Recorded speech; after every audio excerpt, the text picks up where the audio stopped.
Si uno no gana almas, entonces no va a tener estrellas en su corona, y alguien que no tenga estrellas en su corona no podrá entrar en el reino de los cielos. No importa dónde nosotros estemos, donde Dios nos haya puesto, nos pone por un motivo. Es lo más importante de la lección de este trimestre, que revela cuál es el principio de interpretación bíblica de la Iglesia Adventista del Séptimo Día. Un saludo, mi apreciado hermano y mi apreciada hermana. Estamos listos para el repaso de la lección número 11 de este segundo trimestre de 2025. Y ya se nos termina también el segundo trimestre. Y el título para la lección de esta semana es Ruth y Esther. Dos mujeres con muchas semejanzas y diferencias al mismo tiempo. Y como siempre, antes de abrir las Sagradas Escrituras, siempre empezamos con una oración. Oremos. Amado Padre, queremos pedir tu dirección y que tu Espíritu Santo nos guíe al entendimiento de las enseñanzas que tienes a través de tu palabra, a través de la lección y a través de la inspiración que has dado a tu siervo, el autor de la lección de este trimestre. Que de la misma manera, Señor, que utilizaste a los profetas, a los escritores bíblicos, ahora, Señor, tu Espíritu Santo puede impresionar nuestras vidas. Gracias por las enseñanzas que tú nos das. Gracias porque nos permites aún con libertad poder abrir tu santa palabra. Queremos pedirte que perdones nuestros pecados y que seas propicio para cada uno de nosotros, los que participamos de este estudio. Humildemente te agradecemos y te imploramos en el nombre de Jesús. Amén. Como siempre pedimos, suscríbase al canal, dele me gusta a la lección y si tiene algún comentario, déjelo en la parte de los comentarios, y si es algún saludo, pues estaremos enviando los saludos en lecciones posteriores. El texto para memorizar de la lección de esta semana está en el libro de Esther, capítulo 5 y versículo 2, y leo.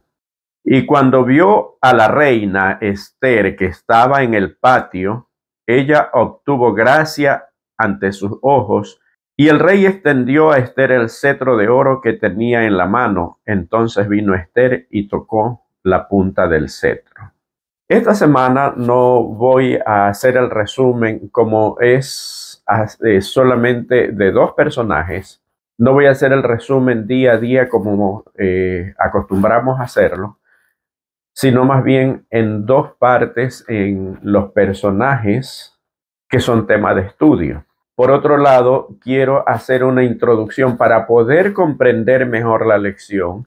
Hay cosas que tenemos que recordar. Por lo tanto, la primera parte va a ser acerca de esto. Nos facilite la comprensión de qué es lo que quiere decir el autor de la lección y cómo esto es un simbolismo de los acontecimientos finales. Recordemos que este trimestre estamos estudiando cómo la parte del Antiguo Testamento nos ayuda a entender las profecías, especialmente las profecías de los últimos tiempos y también, pues, especialmente el Apocalipsis. Entonces, la primera parte de la introducción es referente a Ruth. La Biblia dice que Ruth era moabita. ¿Quién era Moab?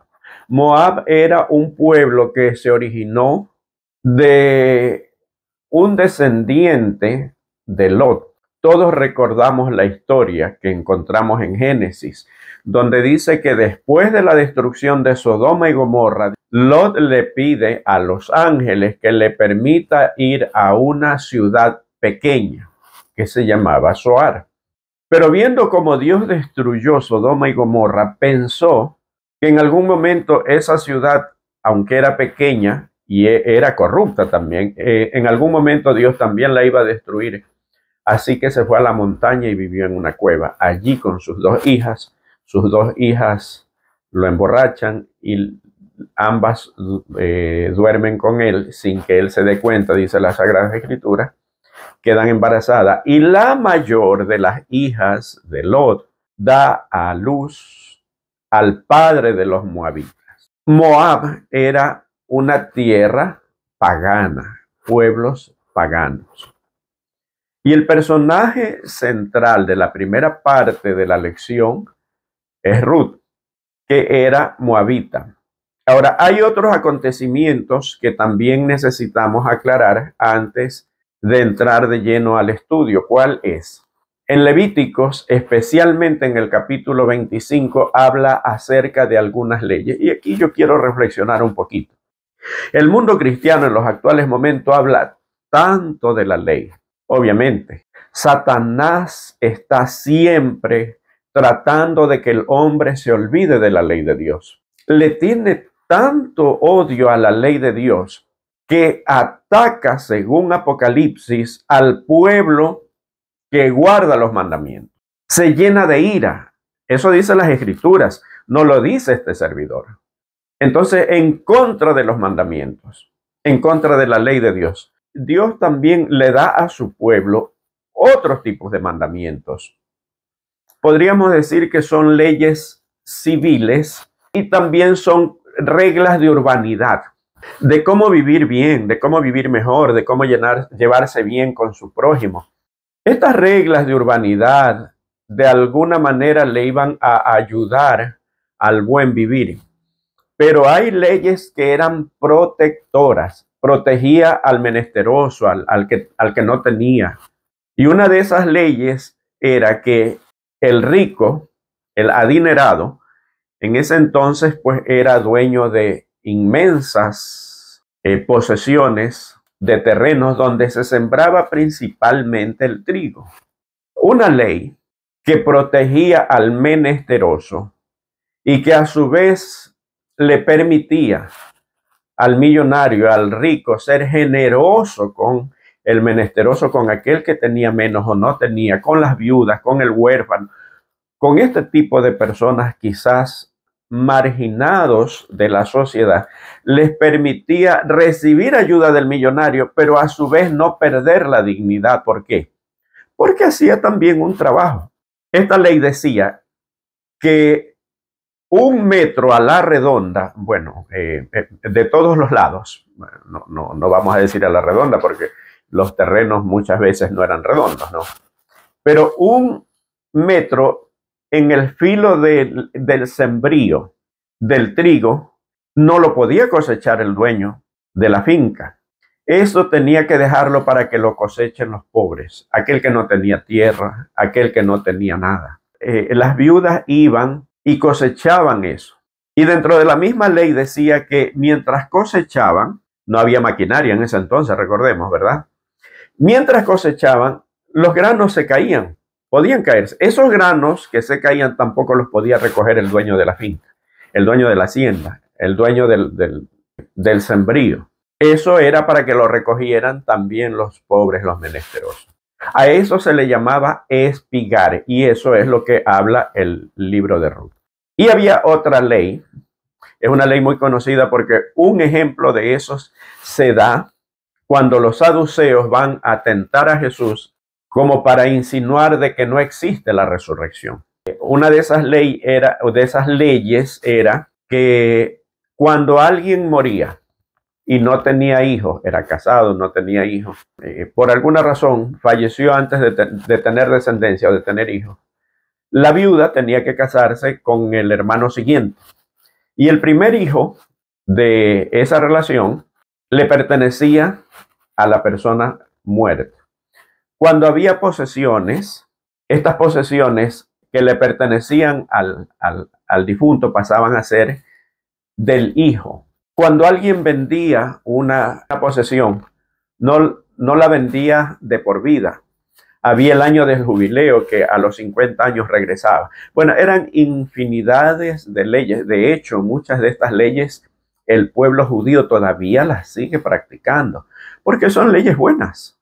Y eso demuestra por qué el pueblo de Israel, el país de Israel, la nación israelita, ¿Por qué la nación de Israel con menos de 100 años es una de las potencias? Entonces, algunas de estas leyes todavía las siguen practicando porque son buenas. Dicho esto, ahora sí podemos entender cómo se desarrollan. Primero, hay hambre en la tierra de Belén. Belén significa la ciudad del alimento, la ciudad del pan. Pero hay hambre. Y aquí encontramos la primera lección, ¿verdad? Un hombre que se llamaba Elimelech sale de Belén y va hacia Moab, hacia una tierra pagana. Va él, va su mujer y van sus 2 hijos. Sus 2 hijos se casan allá, consiguen mujeres moabitas. Pero hay que aceptar una situación. Noemí, que es la mujer de Elimelech, madre de estos 2 muchachos, Malón y Kelión, que mueren y que se queda con sus 2 nueras, hace un buen trabajo, hace un trabajo misionero y gana, me imagino que fue una ganadora de almas, pero sus hijos las ganaron para ella, para ellos. La una, cuando ya se regresa Noemí, viendo que ya no hacía nada en una tierra extraña, regresa a Belén. La una, bueno, las 2 decidieron acompañarla, pero la una se regresa y la otra se va con ella. Y tanto es así que es una mujer que conoce al Dios de Israel, se convierte al Dios de Israel, porque dice: donde quiera que tú vayas, el famoso versículo, ¿verdad? Que todos lo sabemos de memoria: donde quiera que tú vayas, iré yo; donde quiera que tú estés, estaré yo; tu pueblo será mi pueblo y tu Dios será mi Dios.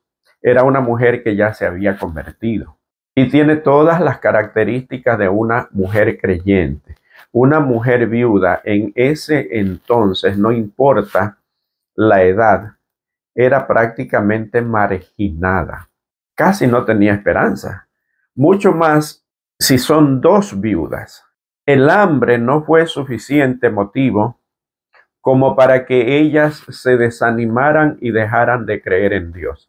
Si bien es cierto de que Noemí culpa a Dios de su situación, pero también es cierto que jamás dejaron de creer. En los actuales momentos vivimos un cristianismo polarizado. Cuando enfrentamos problemas de escasez, de necesidad, de pruebas, siempre culpamos a Dios y muchas veces terminamos alejándonos de Dios. Y le echamos las culpas a Dios cuando en realidad el culpable es el pecado que entró de parte de Satanás. Y culpamos a Dios. Pero Dios con su providencia siempre está allí. Y lo que nos enseña el libro de Ruth, la historia de Ruth, es que quizá cuando la prueba se torna más difícil es porque la bendición está más cercana y más abundante. Quizá estoy hablando para un hermano, una hermana de iglesia que está afrontando situaciones difíciles, quizá en su hogar, quizá con personas o familiares no convertidos, quizá con problemas de escasez, quizá perdió el trabajo, quizá de muchas necesidades, de deuda o de lo que sea. El tiempo de prueba en esos momentos parece difícil, pero siempre Dios está al control. Si Noemí hubiera sabido cuál era el desenlace, no hubiera, muchas de las palabras que dijo no las hubiera dicho. No hubiera dicho: llámenme amargura ahora. ¿Por qué? Porque como vemos en la lección, Dios utiliza a un pariente de ella. ¿Para qué? Para ser figura de Jesús. En ese entonces se redimía una propiedad, tal como habíamos dicho. Si alguien por alguna necesidad vendía una propiedad, la vendía por 49, era como alquilarla, pero al año 50 regresaba. Si él no, alguien tenía una necesidad y entregaba en prenda una propiedad, un terreno a cambio de dinero, y no podía pagar el préstamo, el dueño del dinero se quedaba con el terreno, pero a los 50 años tenía que devolver. Antes de ese tiempo, si un familiar cercano tenía la posibilidad económica de recuperar ese terreno pagando el dinero, podía hacerlo el familiar más cercano. Y ese es el acontecimiento que sucede con vos.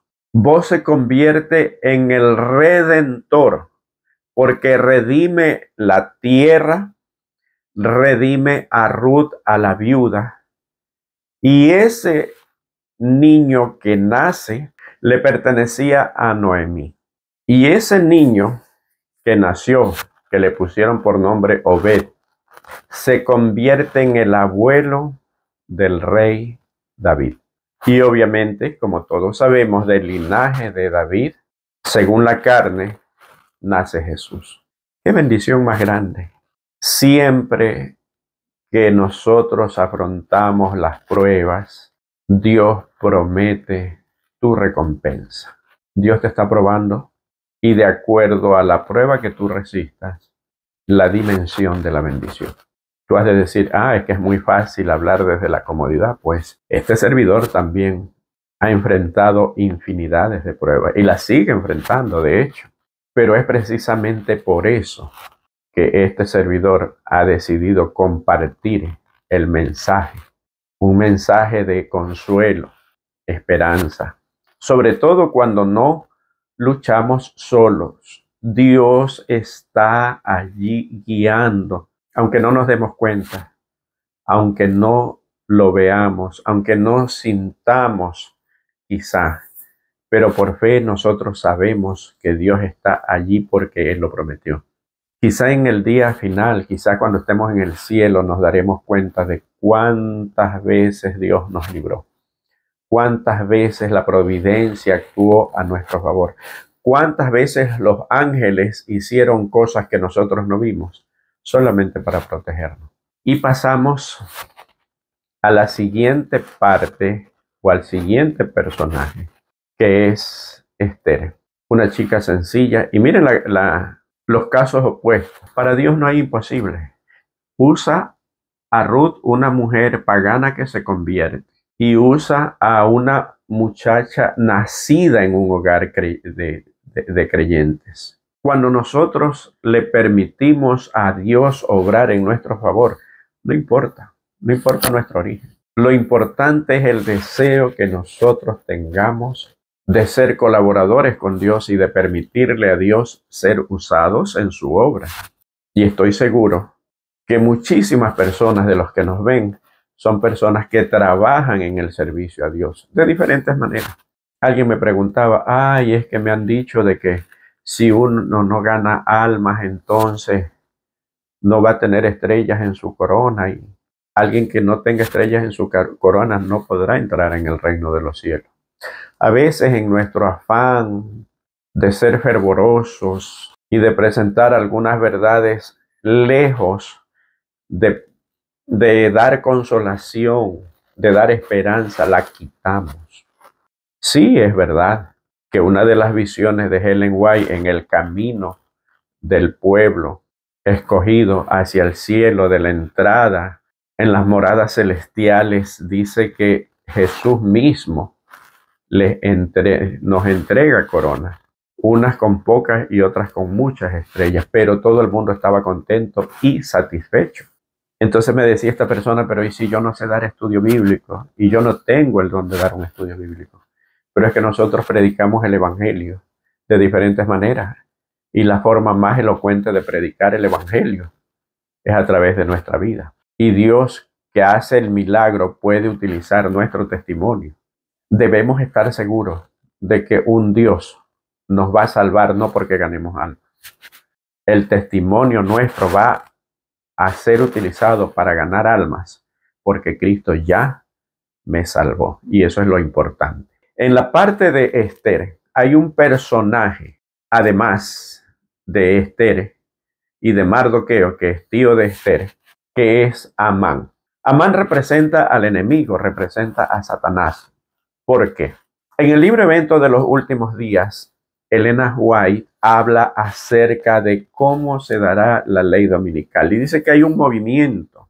Y mucha de esta gente que pertenece a este movimiento que promueve la ley dominical a niveles de altas esferas de los gobiernos y obviamente del gobierno de Estados Unidos, porque será decretada aquí en Estados Unidos. A nivel de gobierno, hay personas que lo hacen de una manera furtiva, sin mostrar sus verdaderas intenciones, mostrando una aparente buena intención, un aparente interés en el bienestar de los demás.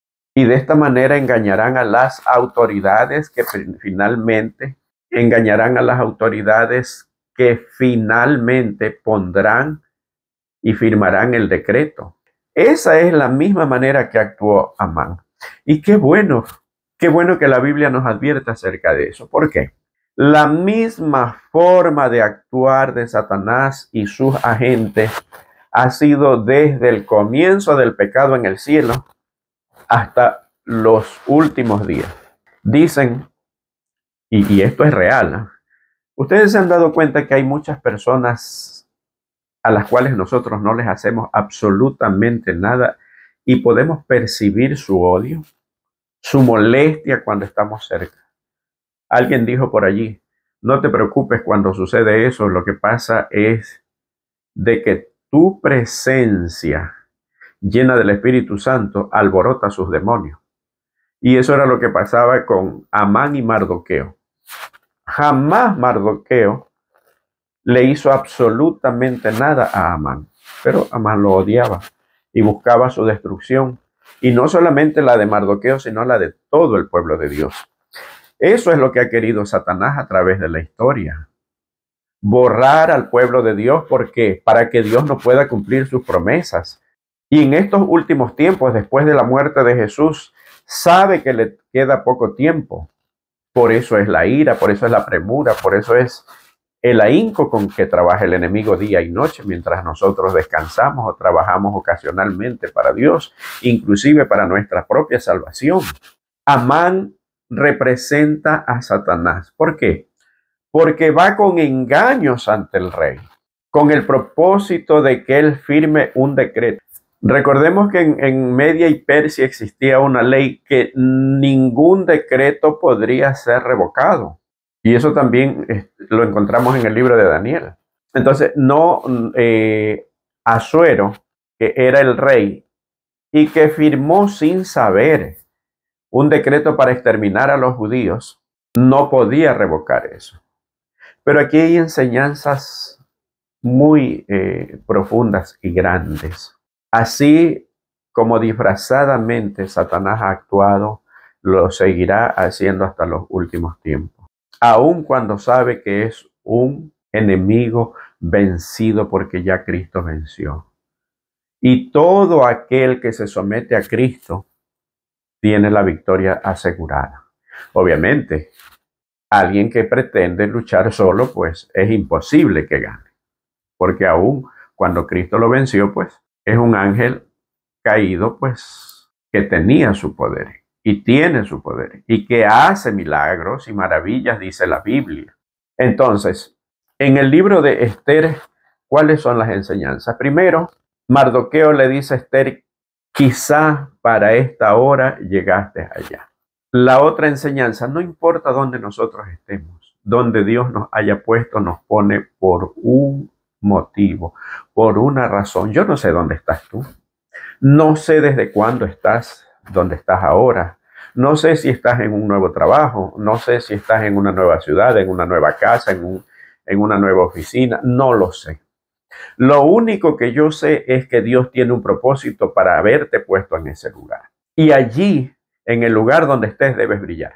Esther no le había dicho al rey Asuero cuál era su pueblo por instrucciones de Mardoqueo, que era un hombre muy sabio. Mas, sin embargo, hay algo que ella no escondió.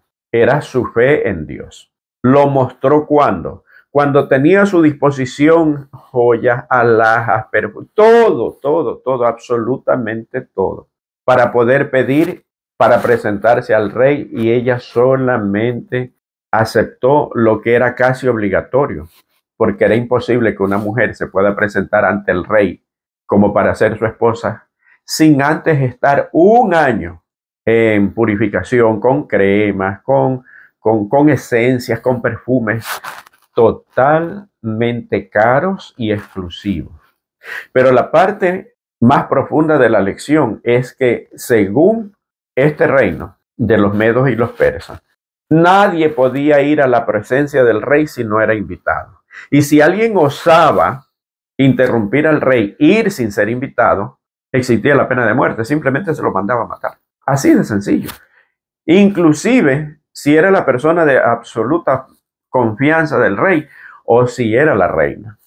Por lo tanto, entrar a la presencia del rey era casi como afirmar su sentencia de muerte. Por eso es que Esther le dice a su tío, está bien, yo voy a interceder por el pueblo, voy a interceder por los demás. Entiende el mensaje de Mardoqueo cuando le dice, para esta hora Dios te puso ahí.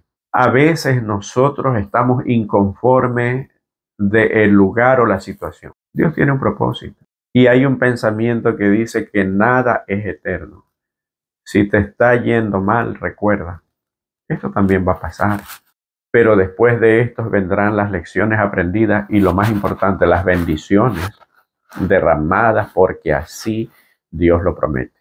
Mardoqueo y Esther y todo el pueblo, después de estar casi al borde de la muerte por una envidia, por un personaje utilizado por Satanás, Mardoqueo llegó a ser el segundo más importante del reino solamente después del rey. Qué hermosa lección la que nos da Dios cada día con su palabra. Y así como fue destruido el malvado Amán, en Apocalipsis nos habla acerca de la destrucción de Satanás y de la destrucción del pecado. ¿Saben qué es lo más importante, lo que más me gusta de la lección de este trimestre? Que revela cuál es el principio de interpretación bíblica de la Iglesia Adventista del Séptimo Día. Por eso es que tenemos la sana doctrina. Porque a través de las enseñanzas del Antiguo Testamento aprendemos a conocer a Dios. Conocemos el conflicto que existe entre el bien y el mal. Y así como Dios no cambia, Satanás tampoco cambia su estrategia. Entonces ya nosotros sabemos hacia dónde se dirige este conflicto. Y ya sabemos qué esperar de Dios. Por eso es que el apóstol Pablo dice que la fe viene por el oír la palabra de Dios. Porque a medida que más conocemos su palabra, a medida que más leemos y escudriñamos, más conocemos a Dios y ya podemos entonces ahora sí saber qué nos quiere decir en los libros que a veces la gente dice que no se los entiende, como por ejemplo el libro de Apocalipsis, el libro de Daniel. Dos mujeres en situaciones diferentes, pero que pusieron en alto el nombre de Dios. ¿Saben? Todos tenemos una misión que cumplir. Y qué hermoso cuando cada quien cumple la misión para la cual le fue asignada. Una mujer humilde, una reina. Una mujer pagana convertida, una mujer nacida en un hogar de fe, un hogar creyente, pero a todas Dios las utiliza. Apreciada hermana, especialmente para mis hermanas de iglesia, las amigas que no pertenecen a la iglesia. El diablo ha sembrado un inconformismo en el mundo actual. Y nuestras hermanas de iglesia tienen una gran responsabilidad de cambiar el mundo desde la obediencia a Dios. Desde el ejemplo de las maravillas que Dios es capaz de hacer cuando una persona se somete a Él. Una Esther, figura y símbolo también de Jesús. ¿Por qué? Porque a través de ella, a través de su intercesión, su pueblo fue liberado. Tal como sucedió, o como sucede con la intercesión de Jesús, que todavía se sigue haciendo. Vos, el Redentor, un ejemplo, un simbolismo. Redimió en la parte física. Jesús nos redimió del pecado. Que Dios nos ayude a revelar a ese Dios verdadero y que a través de nuestro testimonio el mundo entero lo pueda conocer. Que Dios te bendiga y no te olvides darle me gusta, compartir la lección, suscribirte al canal y nos vemos la próxima semana en la lección número 12 y ya se nos termina este trimestre. Que Dios te bendiga.